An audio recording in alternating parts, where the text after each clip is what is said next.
Thank you all for coming tonight. I'm the last candidate tonight, so we're almost through here. So the ones in the back, wake up, okay? I'll be done in a few minutes. My name is Paul Wieczorek. I would like to thank everybody for coming and the Moose Lodge for hosting this. Thank you very much.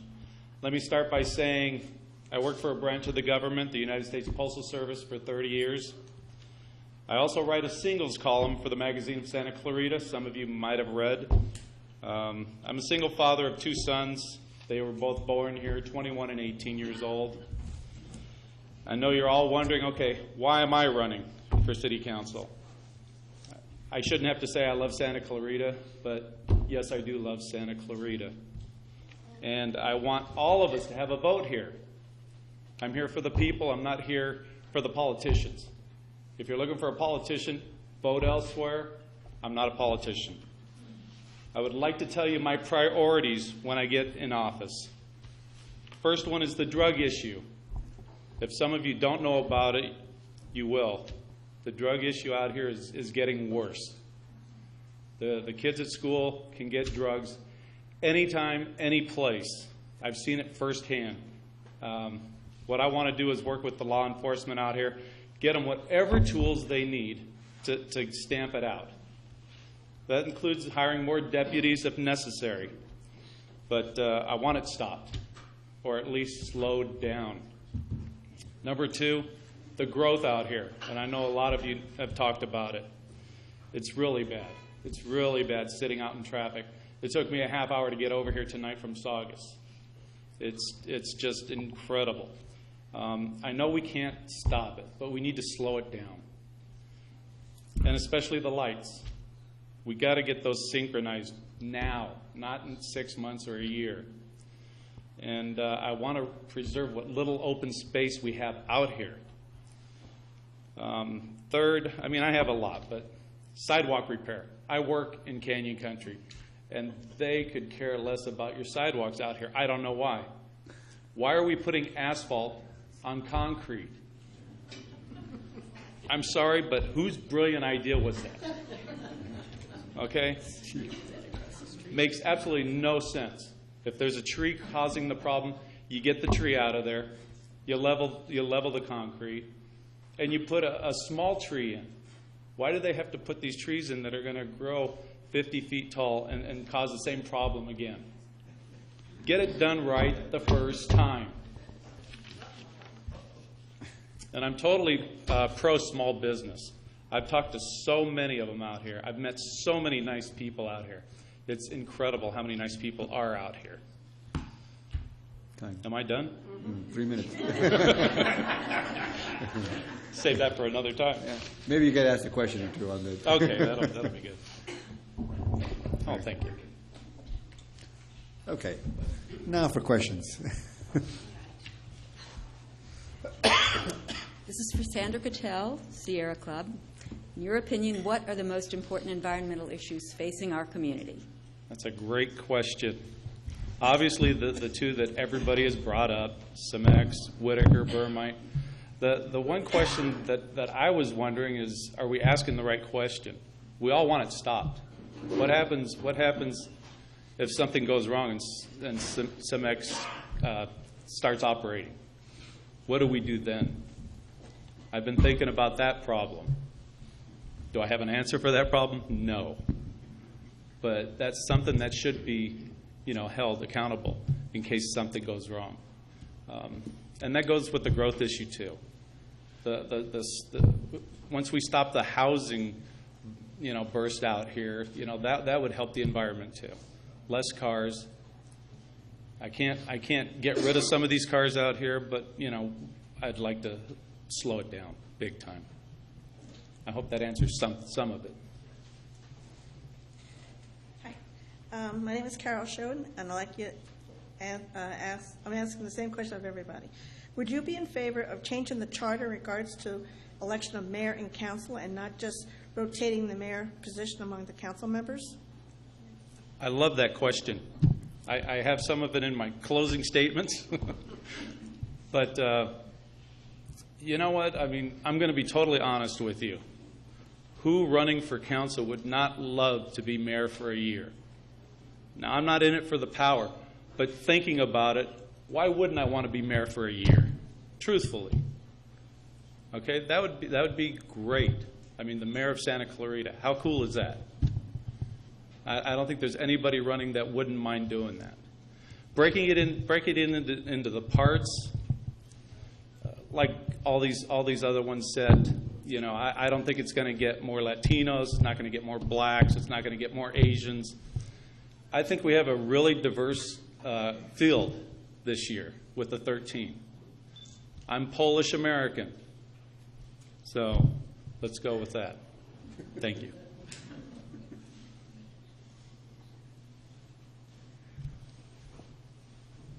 Hi, Lori Rivas, Newhall. Aside from balancing the budget and asking the public what services they want, what role do you see for the Library Board of Trustees, and how will you serve in this capacity? Thank you. You know, that's a great question. I'll be totally honest with you. I don't visit the library much. I did a lot when my kids were younger, going to grade school, because obviously we had all these things that we had to get done. Is that better? Am I talking too high or too low here? Oh, okay. Being on the Board of Trustees, you know, it's like being on the City Council. It's a big job. And a lot of people don't understand it's a part-time job. But it's definitely a full-time job.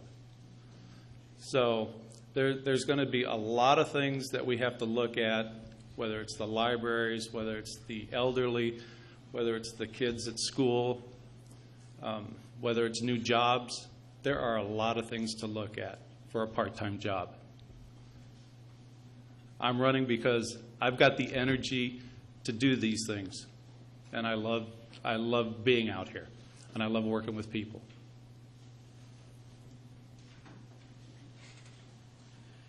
Yes, Todd Hoover from Castaic. Being that you see law enforcement as a priority, do you have any feelings on whether it might be better, instead of contracting with the Sheriff's Department, to actually form a Santa Clarita Police Department and, you know, maybe like LAPD and do something like that? That's always a possibility. Obviously, number one thing you have to think about is the cost. Is it more cost effective to have our own police force, or, you know, is it good the way it is now? Obviously, if we stick with the way it is now, their main station, they definitely need a new main station. Where we put it, I don't know. You know, we're running out of places to build anything. So, but that's a good question. Like I said, it would come down to specifics on dollar amounts. You know, I'm not here to spend the budget. I'm here to save the budget. Next question. I'm sorry. Hi, Brian Springer. In your opening statement, you mentioned growth. What current projects or future project would you oppose, or do you think could be done differently to lessen the growth? Well, there's quite a few. I can't think of the name of the place that's over on across the street from the swap meet that they put in there, and the Metro, the Valencia part of town over there. I've got that in my closing statements too. But no, you know, my overall picture is to slow down the growth. I don't care where it is out here, and it seems like we're finding every little last place we can to build something, you know. And I love driving down Soledad and seeing the openness. You know, that was the last little part we had of the small town feel, and now all I see is that big wall. Whose brilliant idea was that one? I don't like it, and everybody I've talked to, I haven't heard one person that likes that. I'm sorry, next question? Okay, Gina Johnson from Canyon Country. Should we have a year-round, full-time homeless shelter, and why? I'm totally for one, on the condition that we try to rehabilitate or whatever needs to be done. I don't want it to be a permanent solution. That's the main issue I have with it. I'd love it to be year-round, but I don't want, I don't want it to be 5 years, 10 years living there. I'd like to see, these people improve. I'd like to go there and find out what the problems are, first off, see if they just want to stay homeless or if they want to help themselves. We have a big city. We can get, some of these people jobs out here. They may not be high-paying, but, we can get them started. Hi, I'm Bob Meza from Canyon Country. Hi, Bob. What do you think of the One Valley, One Vision general plan and its doubling of our population in the future and causing the high-density housing we've been seeing? Well, that's another good question, and that's basically, one of the big things on my mind. I mean, when we drive around out here, we see how bad it is. All right, we see sitting, at light after light after light behind, tens and tens of cars, and especially at rush hour when there's just thousands of cars on these streets and you're not going anywhere. We can't stop it. We need to slow it down. We can't get rid of what we've already got. That's already here. All I can do is for the future, and I'll fight to keep us. I don't want to be the biggest city. That's not my goal. We're already the third largest city from what I've heard. Okay, I came here from a small town down in the valley, Sunland, where I grew up. And it was a small town. And when I came up here in the mid-'80s, it was a small town. That's what I loved about it. I'm down to the point where I like Santa Clarita. I want to love it again. And I think a lot of you are the same way.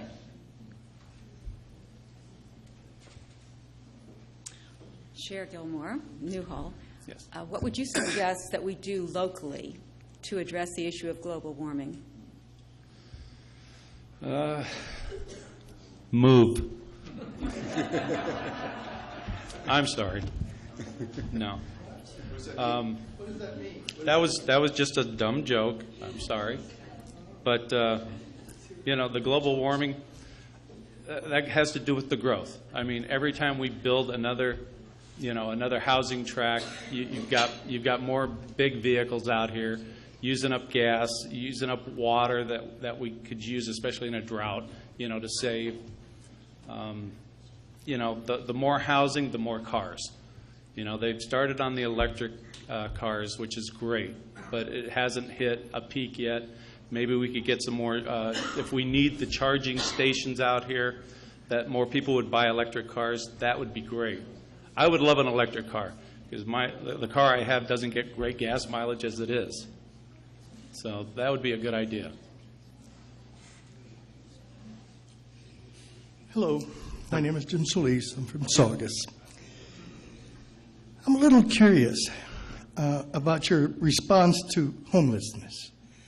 You seem to equate homelessness with a lack of character or a failure in the individual. How deeply have you really studied homelessness? Because in fact, all the surveys that I've read indicate that homelessness is a result not of the failure of the individual necessarily and exclusively, but rather a combination of social, interpersonal relationships and the failure of the community to meet the challenge of that individual and of all of the individuals in that home. Now, that's what the research tells us. Would you like to rethink your thoughts on homelessness? Not one bit. No. They, you say you've read this. I want to go out and see it. I want to go out and talk to them. I want to find out what the problems are. You can't read everything in a book or what somebody writes. It's being out there in public, finding out what the problems are.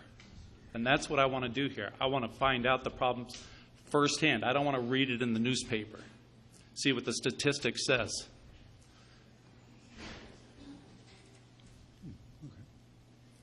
Nanette Meister, Newhall. I volunteer at Bridge to Home through my church, and through a club that I'm affiliated with. So those are two opportunities that I get multiple requests to bring food and shelter and serve.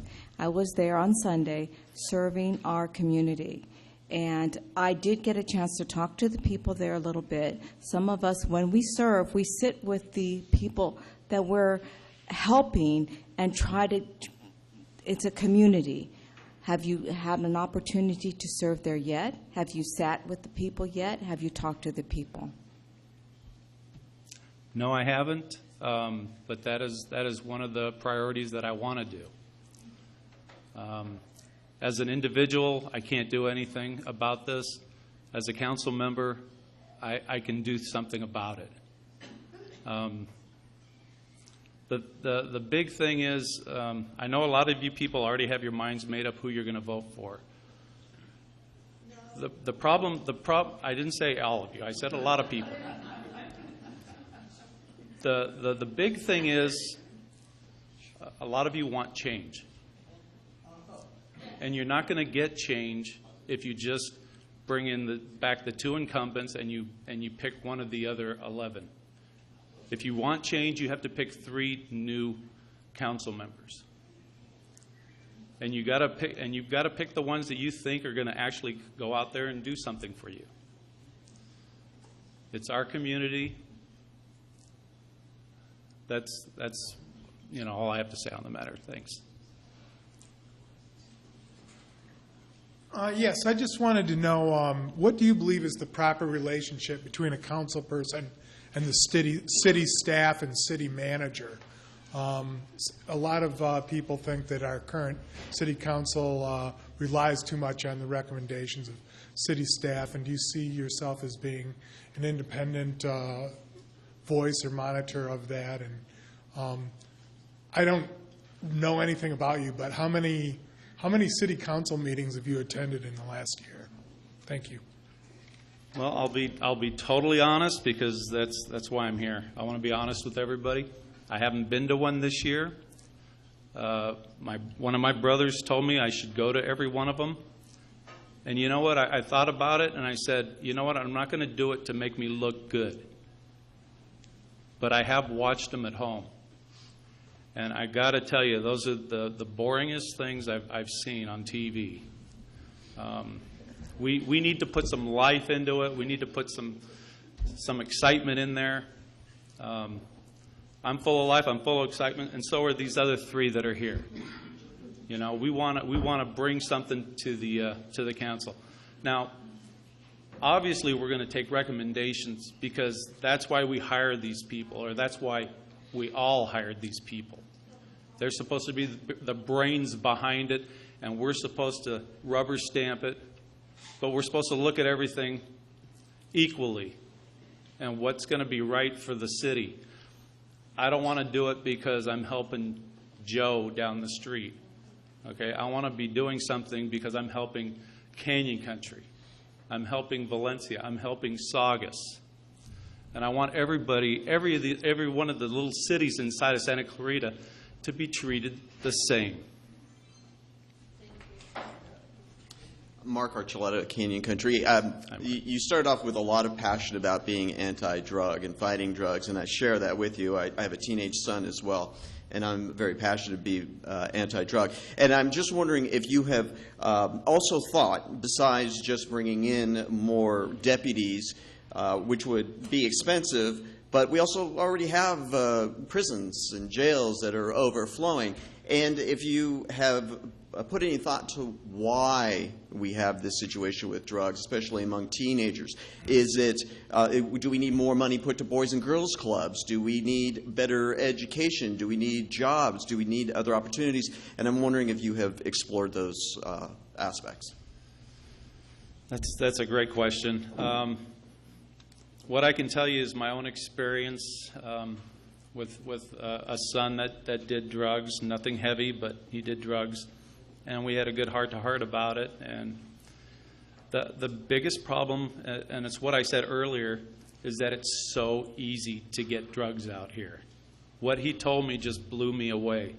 And I thought about it. I'm going, if he knows about it and I know about it, Do the deputies know about it? Does the sheriff's station know about it? Does the city council know this? I've got a nephew that's in rehab right now because he did the hard stuff. He did stealing. He did all the bad things. So it hits me really personally on the drugs. That's why that's my top focus. I know we have a lot of problems out here, and you guys all have great questions. The problem is once we get into office, what can we do quickly? That's what you want to do, is what can be done today, not 6 months from now. We can start on that stuff. You can't get everything done in one day. You can't get everything done in 1 year. That's the political process, unfortunately. Thank you. Yes. What's your opinion on the high-speed rail project and the impact that it's going to have on Santa Clarita? Again, it's just my personal opinion, but I'm totally against it. I've listened to all the experts and ones that aren't experts, and really with the drought problem we have, we should be finding more water storage or desalination, whatever we need to do. The high-speed rail, by the time it's even done and totally complete, unfortunately, some of us won't be young enough to use it. So and it'll be out of style by then either. I'm sorry. Yeah, I'm done. Thank you. I've been watching you because I don't know you. So everyone in the room is here because we want to hear what you have to say. In the process of watching you, I'm noticing you have more anger and wanting to solve things. On your list that you had, you named 3. What were the other areas that really have propelled you to want to run for office? Well, I guess I'll pull out my closing statement. There's a lot of, I don't want to say, terrible things about the council or anything, because you know what, overall they're doing a good job, okay? But people need, a change. I'm not angry. I'm just trying to get my word out. I think I've seen one person in here that I know, a fellow postman that I loved working with. He's a great guy.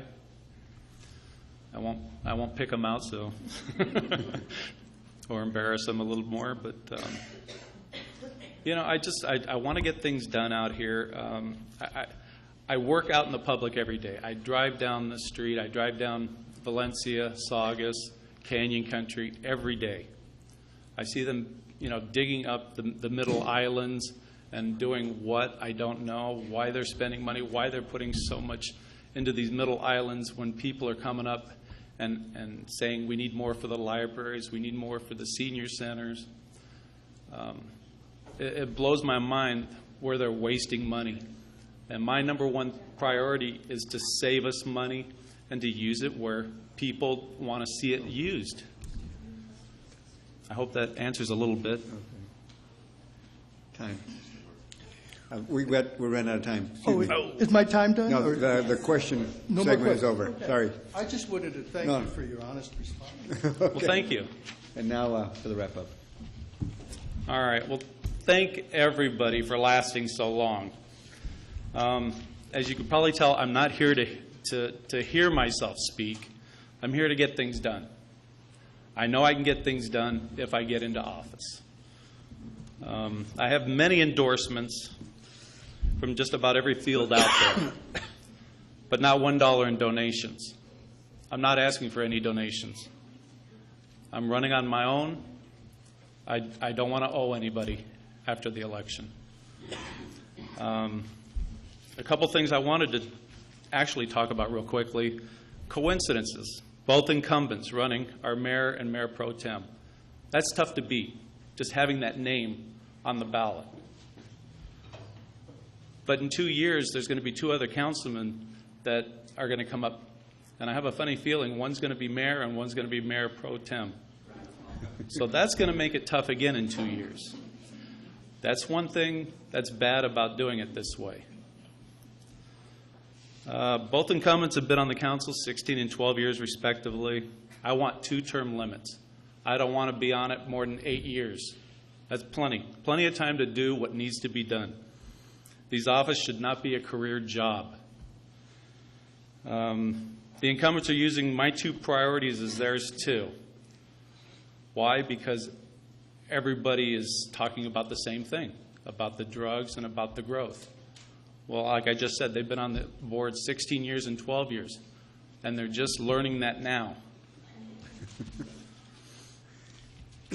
They also tell you that we need experience on the board, which of course they have. But how much experience did they have the first time? I'll bet they ran just like I am now, saying we need a new voice. Our first council had no experience, and they did a great job. I will stop the waste of our money as I possibly can. No more roundabouts. No more Taj Mahal libraries, the Old Town New Hall library. And the one I talked about earlier, the Great Wall of China over there on Soledad. I've heard the incumbents speak proudly of 18% in reserve, and they should. That's really cool. But then I see the sidewalks with asphalt. I see the seniors needing more help. I see the arts pleading for money. It makes no sense to me on that stuff. I'd rather have a 10 or 15% in reserve and get some of those things done. So in closing, I want to combine the council elections. Let's go back to 5 being elected at the same time. And I know I'm out of time, so thank you very much. Vote Paul Wieczorek.